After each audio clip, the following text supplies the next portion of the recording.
क्या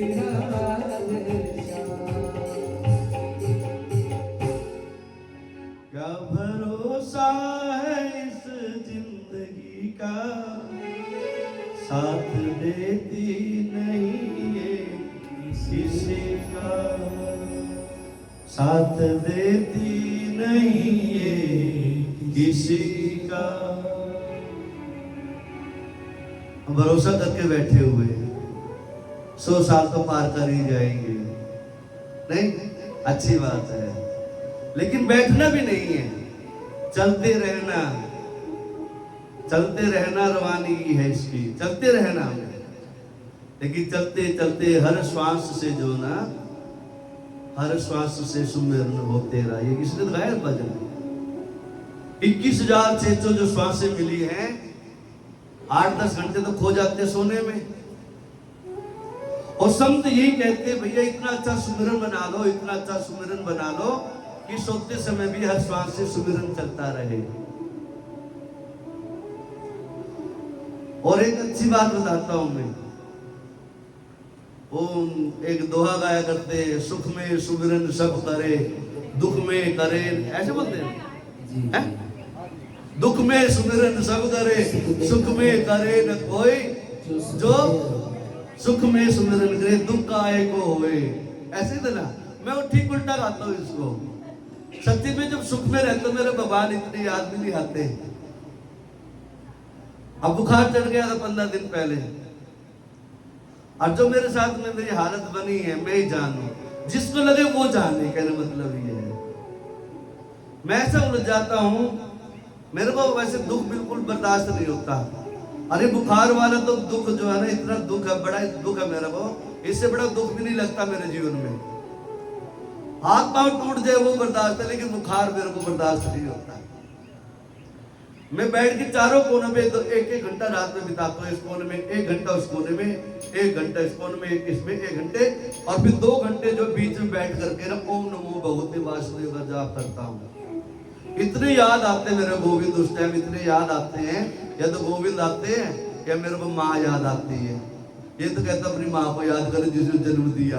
अब पता नहीं कौन सी माँ याद आती है, लेकिन माँ जरूर याद आती है। और जब मेरे को माँ याद आ जाती है ना, जैसे मैंने माँ का नाम लिया, मेरी आंखों से अश्रु होए, और ऐसे बहते हैं मेरे अश्रु, ऐसे बहते हैं। मैंने सुबकियां आती हैं, कोई सो रहा हो दूसरे कमरे में, वो उठ के आ जाएगा कि ठीक आ गई है। इतना रोता हूं मैं, इतना रोता हूं। और जब मैं रो लेता हूं ना बिल्कुल तसल्ली से, अंदर का भड़ास निकल जाए, मैं इसलिए कहता हूं अंदर की भड़ास निकाल लेनी चाहिए। चाहे तो सुख में निकाल लो उसको, अब दुख में तो निकल रही है, मजबूरी है वो। तो मैं जो है ना 5-7 मिनट तसल्ली से जो है ना अश्रुपात करता हूँ, और उसके बाद में जो आनंद आता है ना भजन करने का, बस वो आनंद कहीं नहीं मिलता मेरे को। तो ये बस मेरा ये अनुभव है। मेरे दुख में ज्यादा याद आते हैं, हाँ, इसलिए मैं वो भजन था ना एक, मेरे दुख के दिनों में वो बड़े काम आते हैं, मेरे दुख के दिनों में वो बड़े काम आते हैं। जब कोई नहीं आता, जब कोई नहीं आता, मेरे काम आते हैं।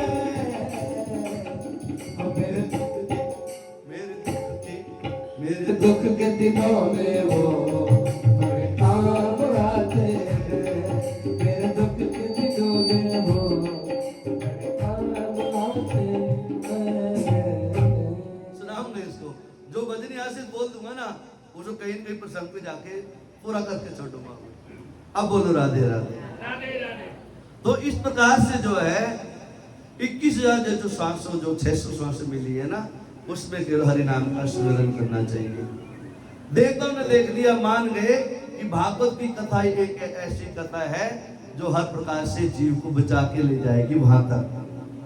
वैकुंठ में भी जाना, हमें स्वर्ग में भी नहीं जाना, हमें तो भगवान के चरणों की सदा सदा के लिए अनुरक्ति चाहिए, भगवान की चरणों की भक्ति चाहिए, भगवान की चरणों की धूली चाहिए। हे भगवान, आप अपने चरणों में बस इतनी सी जगह दे दो। बोलो राधे राधे। अब 88 जारी सी माता सूजी महाराज नैमिषारण्य के तीर्थ में इस कथा का आयोजन ने 1000 वर्ष तक चलने वाला सत्र है। प्रश्न उठाते महाराज, राजा परीक्षित को 7 दिन में मुक्ति कैसे प्राप्त हुई? सुखदेव जी महाराज ने कैसे 7 दिनों की कथा करी और इस कथा का आगे कैसे विस्तार हुआ? कलयुग में इस कथा को कैसे सुनाना चाहिए, किस विधि से सुनाना चाहिए, कब सुनाना चाहिए, कैसे सुनाना चाहिए, और 7 दिनों की कथा करने का जो नियम बना है ये कहां से बना, कैसे बना? महाराज ये और थोड़ा सा विस्तार से सुना दो। अब सूत जी महाराज 88,000 ऋषि महात्माओं से कहते हैं, भैया इस कथा को सुनने के लिए नारद जी महाराज का आगमन होता है। ऐसे संत, ऐसे फकीर, ऐसे ज्ञानी, ऐसे ध्यानी, ऐसे वर्चस्वी संत, जिस जीव के जीवन में संत आ जाए, ब्राह्मणों की कृपा हो जाए, गुरु महाराज की कृपा हो जाए, जिसके जीवन में, जिसने संतों की वाणी को अपने हृदय में उतार लिया, जिसने संतों की वाणी को अपने जीवन का आधार बना लिया, जिसने संतों की वाणी को अपने जीवन में सार बना लिया, समझ लेना चाहिए उस जीव को गोविंद के चरणों में जाने से कोई रोक नहीं सकता। बोलो राधे राधे। इस प्रकार से जो है 7 दिन का जो नियम बना वो नारद जी महाराज के कांड से बना। ऋषि महात्मा कहते, महाराज कैसी विचित्र बातें कर रहे हो, हम जानते नहीं कि नारद जी महाराज को, वो तो एक मूर्त ज्यादा कहीं रुकते ही नहीं है। किसी घर में बैठना उठना तो बात ही अलग है, वो तो मैं चलते चलते हरिनाम का सुमिरन करते रहते हैं, और आप कह रहे 7 दिन तक कथा करी उन्होंने। कह रहे जैसे गुरु महाराज से सुना हमने तो वैसे बता रहे। भैया मैं अपनी तरफ से कोई नई बातें नहीं बता रहा, आप सोच रहे हो मैं नई बातें बता रहा हूं। फिर महाराज उदाहरण बताओ, ऐसे कैसे मान लिया जाए? भी नारद जी ने 7 दिन तक कथा सुनी हो, हमने आज तक नहीं सुना कभी भी। और आप मेरे 7 दिन तक बैठ के कथा सुनी, आसन लगा के कथा सुनी है, हर निश कथा सुनी है, रात दिन कथा सुनी है। हम तो घंटा, 2 घंटा, 3 घंटा, 4 घंटे सुन पाते हैं। एक दिन सुनते हैं, दूसरे दिन मिस, तीसरे दिन गया, फिर चौथे दिन आ गए, पता ही लगता खिचड़ी कौन सी डाली थी, बन गई कौन सी, नमक कौन सा डाला था, मसाला कौन सा डाला, पता लगा लास्ट वाले दिन तक। नारद जी ने 7 दिन एक आसन पे निराहार रह करके व्रत नियम को धारण करके केवल ओम नमो भगवते वासुदेव मंत्र का जाप करते हुए जो है 7 दिन तक इस कथा को सुना। महाराज कैसे माना जाए? वहां की कथा आती है, एकदा हि विशालायां चत्वारः ऋषयो मला सत्संगार्थं समायाता ददृशुस्तत्र नारद। एकदा ही विशालायाम, विशालापुरी बद्रिकाश्रम भगवान जहाँ विराजमान रहते हैं, जहाँ बद्रीश्रम भगवान है, बद्रीनाथ भगवान जी विराजमान है। कहते हैं ऋषियों सुनो, यदि मेरी बात में विश्वास नहीं है तो जैसे शास्त्रों में लिखा वही बात बता रहा हूं। एक समय की बात है ये, नारद जी विशालापुरी नगरी में पहुंचे, बद्रिकाश्रम में पहुंचे, और बद्रिकाश्रम में बड़े बड़े संत, ऋषि, महात्मा, तपस्वी हजारों लाखों वर्षों से तपस्या कर रहे हैं, जिनके तप के बल से इस कलयुग में रहने वाला जीव सुरक्षित है।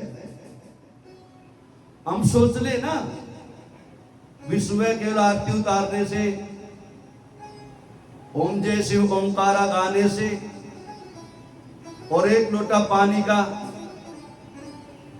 पानी भी मंदिर का, लोटा भी मंदिर का,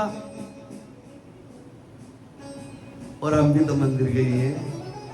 राधे राधे बोलो।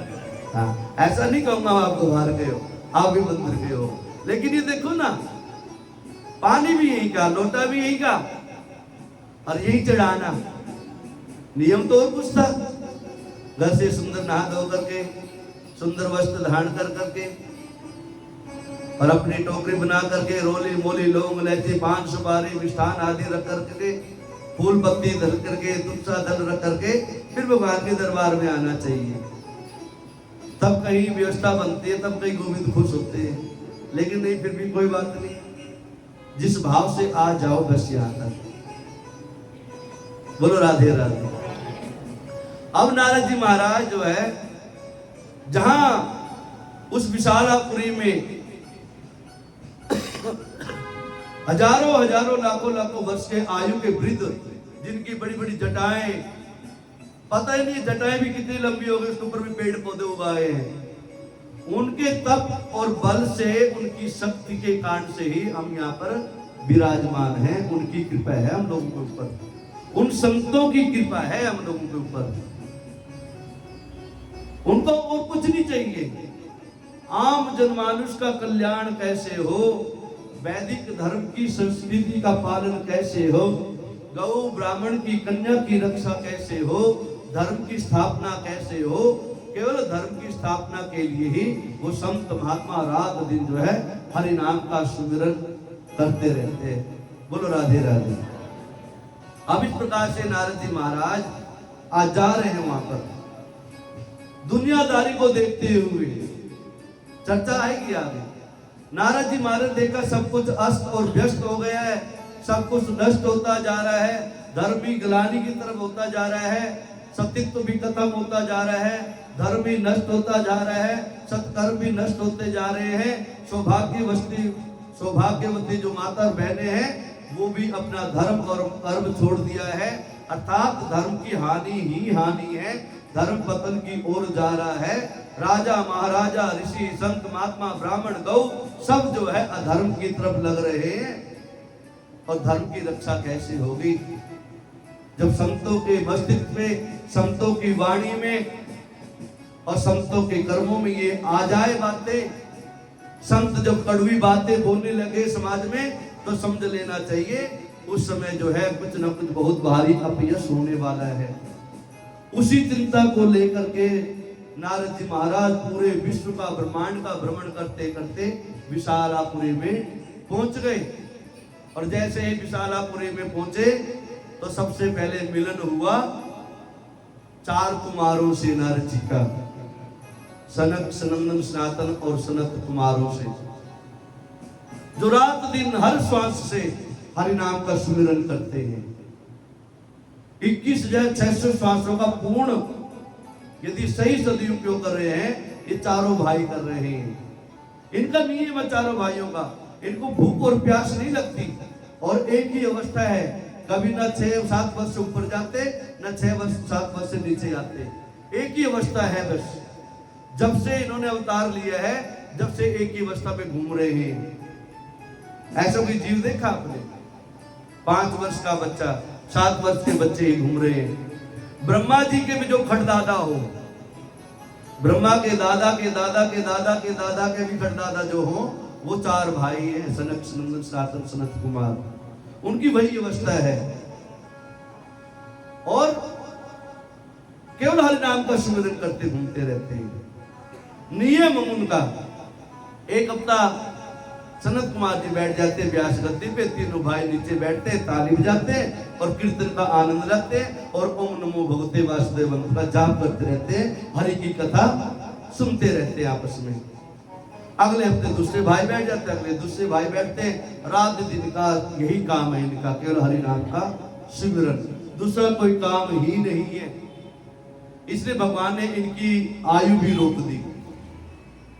जिसका चिंतन कितना परिपक्व हो जाए, जिसका चिंतन इतना सुदृढ़ हो जाए, जिसका इतना विश्वास दृढ़ हो जाए, प्रफुल्लित हो जाए, तो उसके ऊपर, उस जीव के ऊपर मेरे परम पिता परमात्मा की अनुकंपा सहसा बरसती है। बोलो राधे राधे। अब इस प्रकार से चारों भाइयों ने देखा भी अभी तक तुम चारों भाई आपस में कथा करते हैं, आज नारद जी महाराज का आगमन हो गया। संत को संत मिल जाए तो कहे नहीं क्या, अतिथि घर में आ जाए ना। आजकल की तो कहता नहीं, लेकिन पहले की परिपाटी बता रखी है। मान लो अतिथि घर में आ जाता था तो बच्चे ऐसे कूदते थे गली मोहल्ले के अंदर, फूफा आ गए, मामा आ गए, जीजा आ गए, कूदते थे, पूरे मोहल्ले में हल्ला गुल्ला मचा देते थे। आज तो मेहमान का नहीं पता कौन सा आ रहा है कौन सा जा रहा, ना घर वालों को पता घर में है कि नहीं है। मेहमान बेचारे बार बार जो है बैल बजा के वापिस चले जाते हैं, फोन भी नहीं उठाते। जब चले जाते विश्वास हो जाता है 10 किलोमीटर चले गए होंगे, फिर फोन करता, अच्छा आप आए थे क्या? आए थे, 1 घंटे इंतजार करके गए थे। पहले ऐसे नहीं होता था, खुश होता था जीव का, आंखें देख लेते थे, मेहमान आ गए, संत आ गए, ब्राह्मण आ गए, अतिथि आ गए, गऊ आ गए, कन्या आ गई, तो आनंद होता था अंदर से, हृदय में अंदर से। अहो भाग्य हमारे जो आप हमारे यहाँ पधारे। आजकल और दूसरा डायलॉग चल गया है, बोलो राधे राधे। वो डायलॉग में तो जाने नहीं हमें, क्यों? हमें तो अहो भाग्य की तरफ ही रहने हैं, हम तो उस गोविंद की कृपा लेनी है, उसकी आनंद लेना है। बोलो राधे राधे। अब इस प्रकार से चारों भाइयों ने देखा संत आ गए हैं, जिसके दर्शन दुर्लभ हुआ करते थे, ऐसे संत बिरला संत नारद जी महाराज। और नारद जी जैसे पहुंचे, दूर से पहचान गए, तो पहचान तो हो ही जाती है। दूर से देखा, चारों भाई हाथ जोड़ करके दंडोती करने लगे, भगवान जी का शुक्राना करने लगे कि ये गोविंद, सुना था हमने जीवन में यदि संत आ जाए, जिसके जीवन में संत आ जाए तो वो भी संत हो जाता है, उस संत की उसके ऊपर कृपा हो जाती है, उसके जीवन के सारे दुख और कलेश, संताप और रोग और शोक सारे नष्ट हो जाते हैं। ऐसी संतों की कृपा बताई थी। जैसे नजदीक आए, देखा नारद जी महाराज से राधे राधे हुई, और जैसे देखा नारद जी महाराज अपने हाथ में एक तुम्बरू रखा करते थे, बजाते रहते थे, और उसके ऊपर जो कि ओम नमो भगवते वासुदेवाय, या तो ये होता था, नहीं तो श्रीमन नारायण नारायण नारायण, भजमन नारायण नारायण नारायण, लक्ष्मी नारायण नारायण नारायण, लक्ष्मी नारायण नारायण नारायण, संजय नारायण नारायण नारायण, लक्ष्मी नारायण नारायण नारायण, श्रीमन नारायण नारायण नारायण। ये गा लिया करो। यदि ओम नमो भगवते वासुदेव में थोड़ा जोर पड़े ना, तो ये गा लिया करो। इसमें ताली भी बजाई जाती है, ताली बजेगी तो आंखें भी बंद नहीं होंगी। अब बोलो राधे राधे। अब इस प्रकार से जो है नारद जी बजाते आ रहे थे, लेकिन आज जो बजाने का जो स्वर था ना, जैसे हमारे संगीत वाले भैया हैं, पहले सुशील भैया आते थे, ठीक है ना, उन्होंने थोड़ा दिमाग में आपस में हमारी आंखें मिलती रहती थी, ठीक है ना, वो अपने आप गाने लग जाते, टू टू करने लग जाते थे, वो अपने आप श्रीमन नारायण करने लग जाते थे। उनको मेरे को रोकना पड़ता था।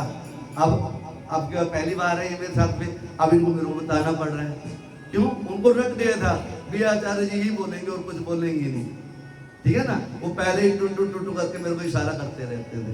बोलो राधे राधे। आज से थोड़ा सा कर लिया करो नोट से। हाँ, मेरा आस बनी रहेगी इससे। ये मेरा श्वास है। संगीत जो है ना जीव का सार है। व्यासपीठ को चलाने के लिए ये इनकी टुमटुम बहुत अच्छी है। कहते हैं मुर्दे को भी जगा देता है संगीत, मुर्दे में भी जान फूंक देता है संगीत। इसलिए संगीत जीवन में होना आवश्यक है। अब इस प्रकार से नारद जी सामने आए। वो पहले वाले दिन जैसे पहले वाला आनंद नहीं था नारद जी को, जैसे पहले सुनना जाता था। नारद जी खुश होके आते हैं, तमूड़ा बनाते आ रहे हैं, गाते आ रहे हैं, लेकिन आज नहीं। धीरे बजा तो रहे थे, लेकिन धीरे धीरे से बजा रहे थे। और चारों भाई कह रहे हैं उनको, नारद जी को, तथम ब्रह्मं दीन मुखः कुतश्चिंता तुरो भवा त्वरितं गम्यते कुत्र कुतश्चागमनं तव। हे नारद जी, कथम ब्रह्मण दीन मुख, आपका पहली बार मुख देखा हमने, और ऐसा मुख नहीं नहीं। कैसे लग रहे हैं आप? ऐसा लग रहा है किसी कृपण का, किसी कंजूस का धन हरण हो गया हो, किसी का धनवान का धन निकल गया, थोड़ा बहुत थोड़ा संतुष्ट हो जाता है। भगवान ने गोविंद ने कृपा कर रखी है, खो दे रखा है, और पर्ची कटा दी 11,000 21,000 की, मन में संतुष्टि हुई, भगवान के नाम का हमने दान कर दिया, भगवान के चरणों का मान किया हमने, भागवत जी पोथी का सम्मान किया हमने। और बेचारा जिसने चुरा चुरा करके इकट्ठा किया हो धन, और वो भी कोई चोर उठा के ले जाए, फिर उसकी हालत कैसी होगी? चोर का भी माल यदि कोई चोर उठा के ला जाए, फिर उसका मुख कैसे होगा? नारद जी, ऐसा ही आपका मुख लग रहा है हमें तो। किसी कृपण का धन चुरा लिया गया हो किसी के द्वारा, ऐसा क्या हो गया आपके? आपके दर्शन के से जन जन का कल्याण हो जाता है, आपकी वाणी का सुनने से जीव का उपकार हो जाता है, आपकी वाणी को सुनने के लिए संसार ललायित रहता है, और आप तो ऐसे लग रहे हो आपका सब कुछ लूट गया हो। अब नारद जी अपने मन की सच्ची बात बताते हैं, अरे भैया, मेरे साथ में ऐसे ही हो गया है, मेरा तो सार सर्वस्व नष्ट हो गया है, मेरा जो परम धन था वो नष्ट हो गया है। कैसे? मैं त्रिलोकी में घूमा, पूरे ब्रह्मांड में विश्व में घूमा, मेरा धन क्या है? संतों का धन क्या है? संतों का धन राम नाम की कमाई है, राम नाम का सुमिरन है, परम धन संतों का। क्या है संतों का धन? है कोई भजन का उदाहरण दिया?